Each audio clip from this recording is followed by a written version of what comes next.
ನಮಸ್ಕಾರ. ದೇವರಿಗೆ ಒಪ್ಸಕ್ಕಾಗಲ್ಲ, ಜನಗಳನ್ನಂತೂ ಮೆಚ್ಚಕ್ಕೆ ಸಾಧ್ಯನೇ ಇಲ್ಲ. ಈ ಎಸ್ಪೆಷಲಿ ಕಲಿಯುಗದಲ್ಲಿ ನೋಡ್ರಿ, ಮಂತ್ರ ಹೇಳದಿದ್ರು, ಪೂಜೆ ಮಾಡಲಿಲ್ಲ ಅಂದರೂ, ದೇವಸ್ಥಾನಕ್ಕೆ ಹೋಗಲಿಲ್ಲ ಅಂದರೂ, ದೇವರಿಗೆ ಬಾಯಿಗೆ ಬಂದಂಗೆ ಬೈಕೊಂಡ್ರು ದೇವರು ಮಾತ್ರ ನಿಮ್ಮನ್ನು ಕೈ ಬಿಡಲ್ಲ. ಎಷ್ಟೋ ಜನಗಳು ನೋಡಿದ್ದೀನಿ ನನ್ನ ಹತ್ರ ಬಂದಾಗ. ತುಂಬ ಜನಗಳು ಎತ್ತ ತಂದೆ ತಾಯಿಯನ್ನೇ ಬಾಯಿಗೆ ಬಂದಂಗೆ ಬೈತಾರೆ, ಬಾಯಿಗೆ ಬಂದಂಗೆ ಬೈತಾರೆ. ಹುಟ್ಟಿಸಿರೋ ತಂದೆ ತಾಯಿನ ಸರಿಯಾಗಿ ನೋಡ್ಕೊಂಡಲೇ ಬಾಯಿಗೆ ಬಂದಂಗೆ ಮಾತಾಡ್ತಾರೆ. ಅಂಥ ತಂದೆ ತಾಯಿನೇ ಈಗಿನ ಕಾಲದಲ್ಲಿ ಬಾಯಿಗೆ ಬಂದಂಗೆ ಬೈತಾರೆ ಅಂತಾರೆ ಅಂದರೆ ಇನ್ನು ಕಣ್ಣಿಗೆ ಕಾಣದ ದೇವ್ರನ್ನ ಇನ್ನೆಂಗೆ ಬೈಕೊಂಬೇಕು? ಈಗ ಮನುಷ್ಯ ಅಂದರೆ ಕಷ್ಟಗಳು, ನೋವುಗಳು, ದುಃಖಗಳು, ಸುಖ ಇವೆಲ್ಲ ಸರ್ವೇ ಸಾಮಾನ್ಯ. ಕಷ್ಟ ಬಂದಾಗ ಒಂದು ಬೈಕಂತಾರೆ.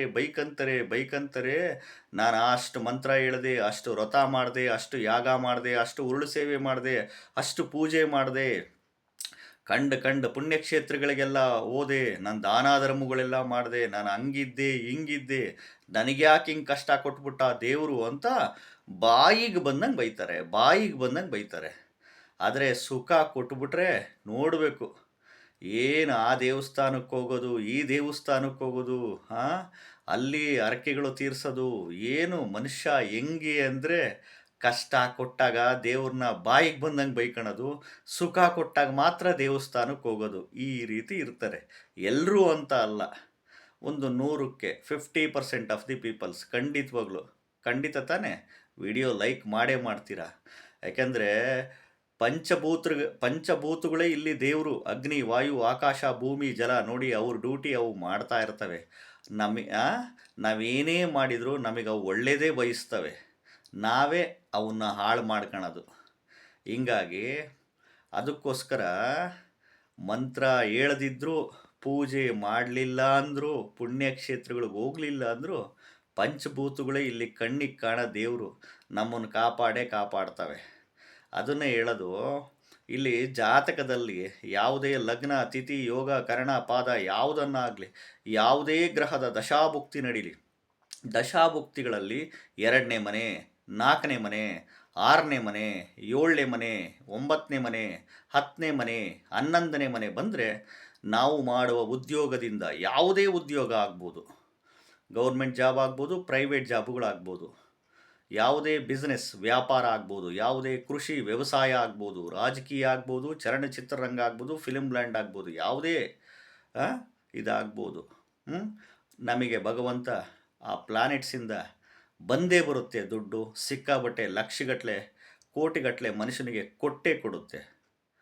ಅದೇ ಏನಾದರೂ ಜಾತಕದಲ್ಲಿ ಎಸ್ಪೆಷಲಿ ಯಾವುದೇ ಗ್ರಹದ ದಶಾಭುಕ್ತಿ ನಡೀಲಿ, ದಶಾಭುಕ್ತಿಗಳಲ್ಲಿ 1ನೇ ಮನೆ, 3ನೇ ಮನೆ, 5ನೇ ಮನೆ, 8ನೇ ಮನೆ, 12ನೇ ಮನೆ ಜೊತೆಗೆ ಈ 6ನೇ ಮನೆ ಸೇರ್ಕಂತು ಅಂದರೆ ಹಣಕಾಸಿನ ಸಮಸ್ಯೆ, ಸಾಲ ಬಾಧೆ, ಕೊಟ್ಟಿರೋ ಹಣ ವಾಪಸ್ ಬರಲ್ಲ, ನೀವಿಸ್ಕೊಂಡಿದ್ರೆ ಅವರಿಗೆ ಕೊಡೋಕ್ಕಾಗಲ್ಲ, ವಿಪರೀತ ಗಂಡ ಹೆಂಡತಿ ಜಗಳ, ಕಲಹ, ಮನಸ್ತಾಪ, ಭಿನ್ನಾಭಿಪ್ರಾಯ, ಕೋರ್ಟು ಕಚೇರಿ, ಪೊಲೀಸ್ ಸ್ಟೇಷನ್, ಡೈವರ್ಸ್ ವ್ಯಾಜ್ಯಗಳು, ಅನಾರೋಗ್ಯದ ಸಮಸ್ಯೆ, ಆಕ್ಸಿಡೆಂಟ್ಸ್ಗಳು, ಅಪಘಾತಗಳು, ಲಾಂಗ್ ಟರ್ಮು ಬೆಡ್ ರಿಡನ್ ಆಗೋದು, ಕಾಯಿಲೆಗಳು ಬರೋದು, ಈ ರೀತಿ ಆಗ್ತಾ ಹೋಗುತ್ತೆ ಜಾತಕದಲ್ಲಿ. ಹಿಂಗಾಗಿ ಇನ್ನು ನಾವು ಕಷ್ಟಪಟ್ಟು ಬೆವರು ಸುರಿಸಿ ಉದ್ಯೋಗ, ವ್ಯಾಪಾರ, ವ್ಯವಸಾಯ ಮಾಡೋದು ನಮ್ಮ ಧರ್ಮ, ಮಾಡಲೇಬೇಕು. ಅರ್ಥ ಆಯ್ತಾ? ನೋಡ್ರಿ, ಮನುಷ್ಯ ಅಂತ ಹುಟ್ಟಿದ ಮೇಲೆ ದಾನ ಧರ್ಮಗಳು ಕಂಪಲ್ಸರಿ ಮಾಡಲೇಬೇಕು. ಅಟ್ಲೀಸ್ಟು ತಿಂಗಳಿಗೆ ನಾವು ದುಡಿದಂಥ ದುಡ್ಡಿನಲ್ಲಿ 1%, ಮಿನಿಮಮ್ 1% ಅಥವಾ 2% ಅಥವಾ 3% ಅಥವಾ 4% ಅಥವಾ 5% ಮಿನಿಮಮ್ಮು ಅದು ಮಾಡಲೇಬೇಕು. ಪಂಚಭೂತಗಳನ್ನ ಸರಿಯಾಗಿ ಇಟ್ಕೊಬೇಕು.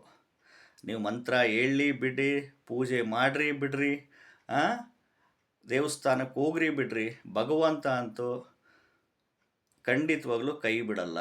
ಹುಟ್ಟಿಸಿದ ದೇವರು ಹುಲ್ ಮೇಯಿಸ್ದಲೇ ಇರ್ತಾನ ಅಂತ ಹೇಳ್ತಾರಲ್ಲ ಹಿರಿಯರು, ಖಂಡಿತವಾಗ್ಲೂ ಭಗವಂತ ಒಳ್ಳೇದು ಮಾಡೇ ಮಾಡ್ತಾನೆ.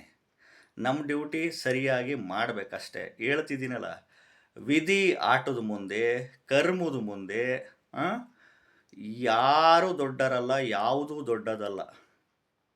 ಒಳ್ಳೆ ಕರ್ಮಗಳು ಮಾಡ್ತಾ ಹೋದರೆ ಖಂಡಿತವಾಗ್ಲೂ ಒಳ್ಳೆ ರಿಸಲ್ಟ್ ಅಂತೂ ಖಂಡಿತವಾಗ್ಲೂ ಸಿಗುತ್ತೆ. ಒಬ್ಬೊಬ್ರಿಗೆ ಸ್ಟಾರ್ಟಿಂಗಲ್ಲಿ ಸಿಗುತ್ತೆ, ಒಬ್ಬೊಬ್ರಿಗೆ ಮಧ್ಯದಲ್ಲಿ ಸಿಗುತ್ತೆ, ಒಬ್ಬೊಬ್ರಿಗೆ ಕೊನೆಗೆ ಸಿಗುತ್ತೆ. ಕೆಟ್ಟ ಕರ್ಮ ಮಾಡಿದ್ರೂ ಅಷ್ಟೇ, ಇಮ್ಮಿಡಿಯೇಟಾಗಿ ಸಿಗುತ್ತೆ. ಇಲ್ಲ ಅಂದರೆ ನೋಡ್ರಿ, ಅವರೆಲ್ಲ ಸುಳ್ಳು, ಮೋಸ, ವಂಚನೆ, ದರೋಡೆ, ಇನ್ನೊಂದು ಮತ್ತೊಂದು ಮಾಡ್ತಾರೆ. ಅವರೆಲ್ಲ ಚೆನ್ನಾಗಿದ್ದಾರಲ್ಲ, ಐಷಾರಾಮಿ ಜೀವನ ಮಾಡ್ತಾರೆ ಅಂದರೆ ಅವರಿಗೆ ಸ್ಟಾರ್ಟಿಂಗೇ ಕೆಟ್ಟದಾಗ್ಬೋದು, ಇಲ್ಲ 10 ವರ್ಷ ಬಿಟ್ಟು ಕೆಟ್ಟದಾಗ್ಬೋದು, ಅಥವಾ 20 ವರ್ಷ ಬಿಟ್ಟು ಕೆಟ್ಟದಾಗ್ಬೋದು, ಅಥವಾ 30 ವರ್ಷ ಬಿಟ್ಟು. ಕರ್ಮ ಇಲ್ಲೇ ಮಾಡಿರೋ ಕೆಟ್ಟ ಕೆಲಸ, ಒಳ್ಳೆ ಕೆಲಸನ, ಬುತ್ತಿನ ಇಲ್ಲೇ ಬಿಚ್ಚಿ ಇಲ್ಲೇ ಊಟ ಮಾಡಿ ಮಣ್ಣಿಗೆ ಹೋಗಲೇಬೇಕು. ಎಲ್ರಿಗೂ ಗೊತ್ತಿದೆ ಒಂದಲ್ಲ ಒಂದಿನ ನಾವು ಮಣ್ಣಿಗೆ ಹೋಗ್ತೀವಿ ಅಂತ, ಸಾಯ್ತೀವಿ ಅಂತ. ಇಷ್ಟೆಲ್ಲ ಗೊತ್ತಿದ್ದು ಮನುಷ್ಯ ಆಟ ಆಡ್ತಾನೇ ಇದ್ದಾನೆ. ವಿಧಿ ಆಟದ ಮುಂದೆ, ಕರ್ಮದ ಮುಂದೆ ಯಾರೂ ದೊಡ್ಡರಲ್ಲ. ಅದೇ ನೋಡ್ರಿ, ಕರೋನಾ ಬಂದಾಗ, ಕರೋನಾ ಟೈಮು 2019 ಇಸ್ವಿ, 2020 ಇಸ್ವಿ ಬದುಕಿದ್ರೆ ಸಾಕಪ್ಪ ಅಂದರು. ಮುಗೀತಿದ್ದಂಗೆ ಶುರು, ನನ್ನ ಆಸ್ತಿ, ನನ್ನ ಮನೆ, ನನ್ನ ಆಟ. ನನ್ನ ಗಂಡ ಸರಿ ಇಲ್ಲ, ನನ್ನ ಹೆಂಡತಿ ಸರಿ ಇಲ್ಲ, ನಮ್ಮ ಅತ್ತೆ ಸರಿ ಇಲ್ಲ, ನಮ್ಮ ಸೊಸೆ ಸರಿ ಇಲ್ಲ, ನಮ್ಮ ಅಳಿಯ ಸರಿ ಇಲ್ಲ.